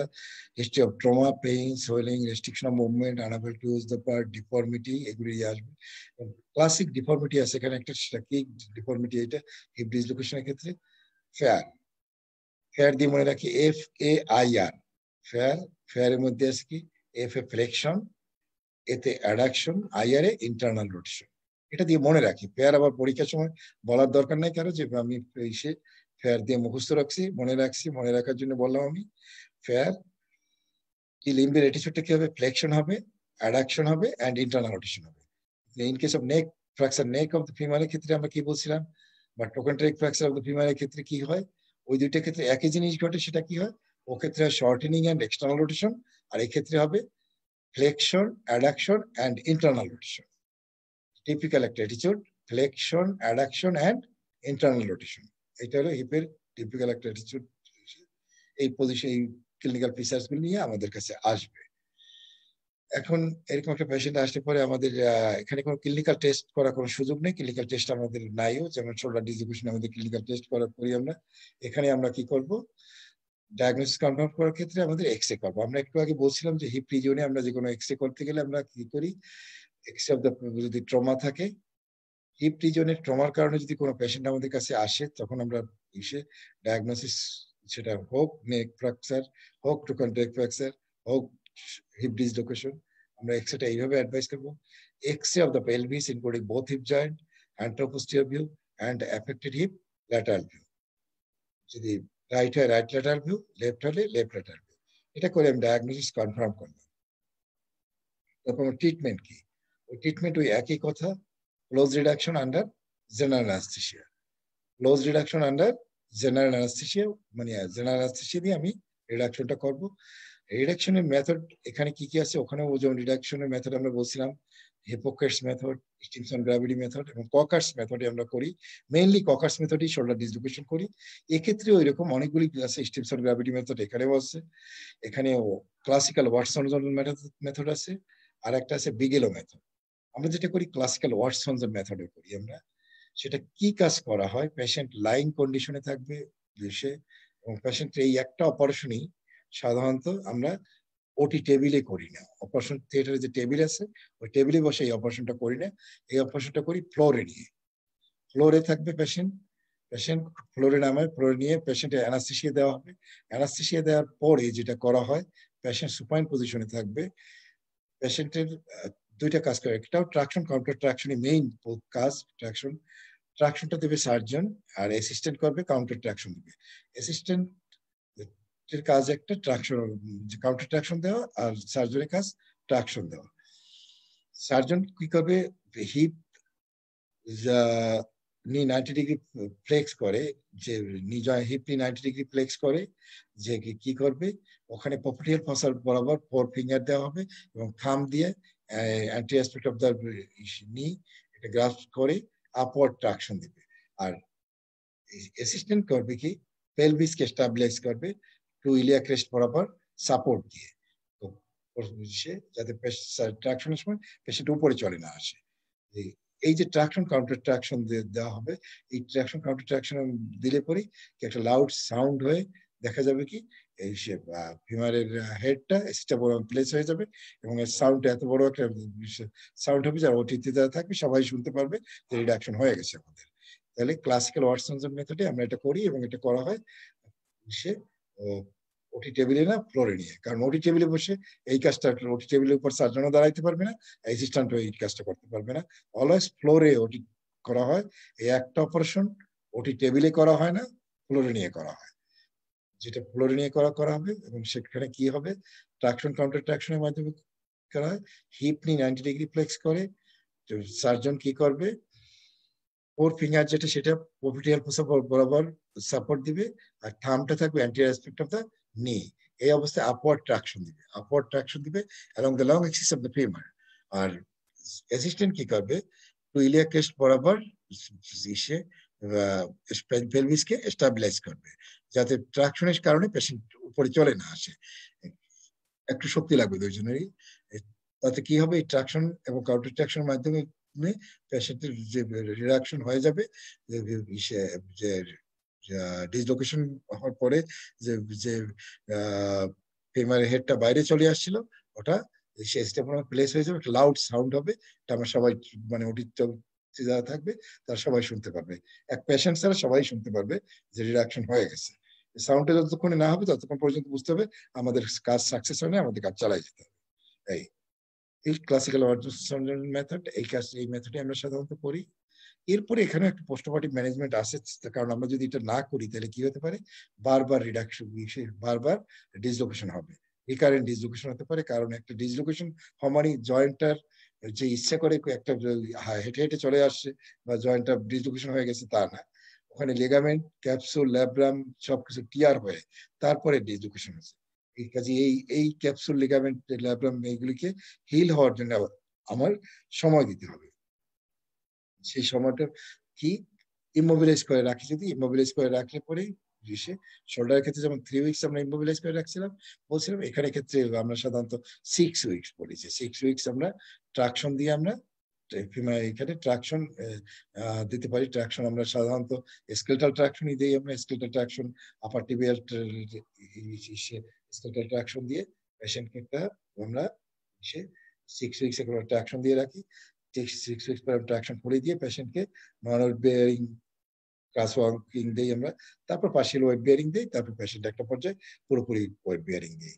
কারণ বুঝতে হবে যে হিপ জয়েন্ট একটা ওয়েট বিয়ারিং জয়েন্ট, এবং সবচেয়ে বেশি ওয়েটটা ট্রান্সমিট হয় আমাদের এই জয়েন্ট দিয়ে। কাজে এখানে একটু আমরা ওয়েট বিয়ার একটু গ্রাজুয়ালি দিব, এবং প্রপার আমাদের ইমোবিলাইজও করতে হবে। কারণ বারবার রিডাকশন যদি যদি ফেল করে, বারবার যদি ডিসলোকেশন হয়ে যায়, রিকারেন্ট ডিসলোকেশন, সেক্ষেত্রে পেশেন্টের জন্য সেটা একটা কষ্টকর ব্যাপার। আর যদি বারবার শুরুতে যদি বারবার রিডাকশন হয়, সেক্ষেত্রে নার্ভ ইঞ্জুরি হতে পারে, পেশেন্টের অ্যাভাসকুলার নেক্রোসিস হতে পারে। হেডটা যদি বারবার আমরা রিডাকশন করি, আবার চলে আসে, আবার রিডাকশন করতে হয়, সেক্ষেত্রে অ্যাভাসকুলার নেক্রোসিস ডেভেলপ করতে পারে। কাজে এগুলি যাতে না হয়, সেক্ষেত্রে আমার proper reduction, proper immobilisation important. Reduction করার পরে আমরা 6 উইকস আমরা ট্রাকশন দিয়ে রাখবো। ট্রাকশনের ক্ষেত্রে একটু কথা বলে নিচ্ছি। ট্রাকশন আমরা ট্রাকশন দেই যে ট্রাকশনের ওয়েট কতটুকু দেই আমরা, traction 1/10 of the body weight. একটা মানুষের ওয়েট যদি 60 কেজি হয়, আমরা 6 কেজি দিব, 1/10 অফ দ্য বডি ওয়েট। এটা একটা রেঞ্জ আছে, যাকে এত কঠিন দিকে আমরা নিচ্ছি না। তোমাদের সামনে পরীক্ষা সব একসাথে যদি বলতে যাই, দেখা যাবে যে মাথা ইয়ে হয়ে যাবে। 1/10 অফ দ্য বডি ওয়েট আমরা ট্রাকশনটা দিব। ওয়েটটা দিব কতটুকু, ট্রাকশন তো দিব, ট্রাকশনের ওয়েটটা কতটুকু দিব আমরা, ওয়েট দিয়ে আমরা 1/10 অফ দ্য বডি ওয়েট। একটা পার্সন যদি 70 কেজি হয় 7 কেজি দিব, 50 কেজি হলে 5 কেজি দিব, 80 কেজির একটা পার্সন হয় 8 কেজি দিব। এটা মনে রাখতে হবে, 1/10 অফ দ্য বডি ওয়েট আমরা ওয়েট দিব। ওয়েট কতটুকু দিই এটা ছাড়া জানতে চাই, ট্রাকশনে কতটুকু ওয়েট দিই। স্কেলেটাল ট্রাকশন দিই, আপার টিবিয়াল স্কেলেটাল ট্রাকশন। আবার সারফেস ট্রাকশন দেওয়া যায়। স্কেলেটাল ট্রাকশন আমি যদি না জানি, সারফেস ট্রাকশন একটা ট্রাকশন কিট কিনতে পাওয়া যায়, ওটা তুমি যদি লিম্বের সাথে সেট করে দিয়ে ওখানে একটা কাঠের টুকরার মতো থাকে, ওটার সাথে একটা দড়িও দেওয়া থাকে, ওইটার সাথে তুমি দড়ির সাথে ওয়েট ঝুলিয়ে দিলে পুলি পুলি সেট করে বেডের সাথে তুমি এটা দিতে পারো। Surface traction and skeletal traction. Skeletal traction দেওয়াটা একটু যে নিজের দিতে হয়, ছিদ্র করে আপার টিবিয়াল এখানে, ওখানে ড্রিল মেশিন দিয়ে আমরা আপার টিবিয়াল স্টেনমেন্ট পিন দিয়ে স্টাইর আপ দিয়ে, স্টাইর আপের ওখানে একটা ছিদ্র থাকে, ওই ছিদ্রের সাথে দড়ি দিয়ে এটা আমরা দিই। Skeletal traction and surface traction both ক্ষেত্রে আমরা স্কেলেটাল ট্রাকশন দিতে পারি, আমরা সারফেস ট্রাকশন দিতে পারি। লং টার্ম দেওয়ার জন্য অনেকদিন যদি তা রাখতে চাই আমি, সেক্ষেত্রে স্কেলেটাল ট্রাকশন দেওয়াই ওয়াইজ, এবং স্কেলেটাল ট্রাকশন দিলে সেটা ভালো। যদি অনেক দিনের জন্য দিতে চাই, টেম্পোরারি বেসিস দিতে হলে সেক্ষেত্রে আমার সারফেস ট্রাকশন। যখন আমার স্কেলেটাল ট্রাকশন দেওয়ার সুযোগ নেই, যেখানে যে আমার একটা ড্রিল মেশিন দিয়ে ছিদ্র করতে হবে, সেটা সুযোগই নেই, আমি জানি না স্কেলেটাল ট্রাকশন কিভাবে দেওয়া হয়, সেক্ষেত্রে আমার সারফেস ট্রাকশন তো দিতে হবে, পেশেন্টকে ইমোবিলাইজ করতেই হবে। এখন শেষের দিকে চলে আসছি। এখন আমরা যদি বলি যে কমপ্লিকেশনস কি হিপ ডিসলোকেশন, ঠিক শোল্ডার ডিসলোকেশনের মতো এখানেও নিউরোভাস্কুলার ইনজুরি, পোল্টিয়াল ভ্যাসাস ইনজুরি হতে পারে, সায়াটিক নার্ভ ইনজুরি হতে পারে, খুব বেশি important complication sciatic nerve injury in case of heap dislocation. Sciatic nerve injury হলে আমরা কি করে বলবো? যে বোঝার একটা উপায় আছে, ফুড ড্রপ হবে, পেশেন্টের ফুড ড্রপ হবে। সায়াটিক নার্ভ ইনজুরি দেখবো আমরা হিপ ডিসলোকেশনের পরে পেশেন্ট যখন প্রেজেন্ট করে তখন ফুড ড্রপ আছে কিনা, অথবা আমরা রিডাকশন করার পর ফুড ড্রপ হয়েছে কিনা, অথবা আমার first post operative day, second post operative day, আমার থার্ড পোস্ট অপারেটিভ ডে গিয়ে আমার খেয়াল রাখতে হবে যে ফুড ড্রপ হয়ে গেছে কিনা। কাজেই সায়াটিক নার্ভ ইনজুরি হতে পারে। আমরা 1 নম্বর বললাম পোল্টিয়াল ভ্যাসাস ইনজুরি, তারপরে তারপরে সায়াটিক নার্ভ ইনজুরি আমরা বললাম। এরপরে যেটা বললাম অ্যাসোসিয়েট ফ্র্যাকচার হতে পারে। অ্যাসোসিয়েট ফ্র্যাকচার হতে পারে না, অ্যাসোসিয়েট ফ্র্যাকচার যেহেতু একটা ডিসলোকেশন আছে, এর সাথে স্টেবুলার ইনজুরি ফ্র্যাকচার আছে, অ্যাসোসিয়েট ফ্র্যাকচারও থাকতে পারে। রিকারেন্ট ডিসলোকেশন এখানেও একটা কমন ডিসলোকেশন, কমন কমপ্লিকেশন, মানে যে শোল্ডার ডিসলোকেশন আমরা বলছি রিকারেন্ট ডিসলোকেশন, এক্ষেত্রেও রিকারেন্ট ডিসলোকেশন হতে পারে। ওখানে বলছিলাম আনরিডিউস ডিসলোকেশন, এখানেও আনরিডিউস ডিসলোকেশন হতে পারে, কারণ পেশেন্ট জানলোই না তার ডিসলোকেশন হলো, যদি নেগলেক্টেড অবস্থা থাকে। আমাদের দেশে মানুষের যে অজ্ঞতা, আমরা জানি যে ফ্যাসিলিটিস সব জায়গায় নাই পেশেন্টের, পেশেন্ট শুরুতে প্রপার হসপিটালে প্রপার পার্সনের কাছে না গেলে পরে দেখা গেল যে পেশেন্টের হয়তো পেশেন্ট কোনো এমন সময় প্রেজেন্ট করলো যে আনরিডিউস ডিসলোকেশন তোমার কাছে, যেটা একটা কমপ্লিকেশন। এইসব ক্ষেত্রে আনরিডিউস ডিসলোকেশন বা লেট প্রেজেন্টেশন থাকলে তোমার ক্লোজ রিডাকশন আর হবে না, তখন কি করতে হবে না, ওপেন রিডাকশন করতে হবে। ট্রিটমেন্টের ক্ষেত্রে আমরা বলছিলাম ট্রিটমেন্ট মানেই ক্লোজ রিডাকশন, বাট যদি লেট প্রেজেন্টেশন হয় সেক্ষেত্রে আমাদের ওপেন রিডাকশন করতে হবে। আর একটা কমপ্লিকেশন কি আছে, অ্যাভাস্কুলার necrosis of the femoral head, avian, এক্ষেত্রে হতে পারে খুব কমন কমপ্লিকেশন অ্যাভাস্কুলার নেক্রোসিস। আর একটা কি স্টিফনেস, দেখো যে হিপ জয়েন্টে স্টিফ হয়ে গেছে, যেহেতু আমরা 6 উইকস আমরাই নিজেরা ইমোবিলাইজ করে রাখছি, এই দীর্ঘদিন ইমোবিলাইজ করে রাখার জন্য পেশেন্টের লাভ হয়েছে অনেক, কিন্তু যেটা আর একটা জিনিস ঘটে গেছে, স্টিফনেস ডেভেলপ করছে, কিন্তু বাট এটা কোনো প্রবলেম না। এটা যখন আমরা ফিজিওথেরাপি দিব, পেশেন্ট কিছু ব্যায়াম শিখিয়ে দিব, পেশেন্ট দেখা যাবে হিপ জয়েন্টের মুভমেন্ট ফিরে আসছে, এটা কোনো সমস্যা না, বাট ইমোবিলাইজ করতেই হবে। কাজে কমপ্লিকেশন গুলি আমি আবার একটু বলি যে হিপ জয়েন্টের হিপ ডিসলোকেশনের ক্ষেত্রে আমরা কি কি কমপ্লিকেশন হতে পারে। 1 নম্বরে বলছিলাম গুটিয়াল ভ্যাসাস injury, gluteal vessel injury, sciatic nerve injury, তারপরে যেটা হলো অ্যাসোসিয়েট ফ্র্যাকচার হতে পারে, অ্যাসোসিয়েট ফ্র্যাকচার ডিসলোকেশনের সাথে অ্যাসোসিয়েট ফ্র্যাকচার হতে পারে, রিকারেন্ট ডিসলোকেশন হতে পারে, আনরিডিউসড ডিসলোকেশন হতে পারে, অ্যাভাস্কুলার নেক্রোসিস হতে পারে, আর যেটা বললাম আমরা যে স্টিফনেস হতে পারে। আমরা শোল্ডারের ক্ষেত্রে যা বলছি হিপের ক্ষেত্রে সবই আছে, কিন্তু শোল্ডারের ক্ষেত্রে কি বলছিলাম কমপ্লিকেশন এর মধ্যে একটু যদি কম্পেয়ার করি, আমরা কি বলছিলাম যে ওখানে বলছিলাম অ্যাক্সিলারি ভ্যাসাস ইনজুরি, অ্যাক্সিলারি নার্ভ ইনজুরি, এখানে বলছি সুপিরিয়র সরি এখানে বলছি আমরা গুটিয়াল ভ্যাসাস ইনজুরি, আর কি বলছি আমরা সায়াটিক নার্ভ ইনজুরি। ওখানে অ্যাক্সিলারি ভ্যাসাস ইনজুরি, অ্যাক্সিলারি নার্ভ ইনজুরি, এখানে গুটিয়াল ভ্যাসাস ইনজুরি, সায়াটিক নার্ভ ইনজুরি। আর বাকি যে কথা বলি আমরা প্রত্যেকটা কথাই ঠিক আছে, যে অ্যাসোসিয়েট ফ্র্যাকচার ওখানে বলছি, এখানে বলছি আমরা অ্যাসোসিয়েট ফ্র্যাকচার, আনরিডিউসড ডিসলোকেশন ওখানেও বলছি, এখানেও বলছি, রিকারেন্ট ডিসলোকেশন ওখানেও বলছি, এখানেও বলছি, স্টিফনেস ওখানেও বলছি আমরা, এখানেও বলছি। এখানে একটা কথাই শুধু অ্যাড করছি, অ্যাভাস্কুলার necrosis of the femoral head, যেটা ফিমার ইসে শোল্ডারের ক্ষেত্রে আমরা বলিনি। কাজে একটু কম্পেয়ার করে বললে তোমাদের মনে রাখতে সুবিধা হবে, বুঝতে সুবিধা হবে, এবং এই বিষয়ে যে সময় কম লাগবে। আর পরীক্ষার সময় না ভোলার যে সম্ভাবনা খুব বেশি থাকবে। বারবার পড়লে, বারবার বুঝে পড়লে মোটামুটি, এবং কম্পেয়ার করে পড়লে মোটামুটি মনে থাকবে। আমার মনে হয় আমরা আজকে ভাইবা যা বললাম আজকে সবারই মনে থাকবে। সবাই ভালোভাবে যদি আবার একটু নিজেরা রিপিট করি, বারবার পড়ি ভাইবা খুব সহজ, কঠিন কিছু না।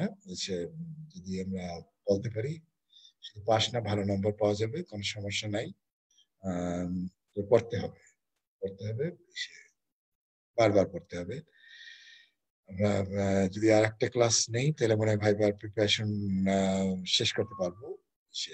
সম্ভবত আর একটা ক্লাস নিলে পরে আমরা আমাদের ভাইবার প্রিপারেশন যেটা সেটা শেষ করা যাবে। আজকে 4টা ক্লাস হলো, 4টা ক্লাসে আমরা অনেক কিছু পড়িয়েছি, কতটুকু মনে আছে আমি জানি না। আমার মনে হয় অনেক যারা ক্লাস করছো এখনো দেখার সুযোগ আছে। আমি যদি তোমাদের সময় পাই ক্লাসটা শেষ করে দিব, তারপর পরীক্ষার আগে যদি আবার সুযোগ হয় আবার আমি রিপিট করব, অসুবিধা নেই।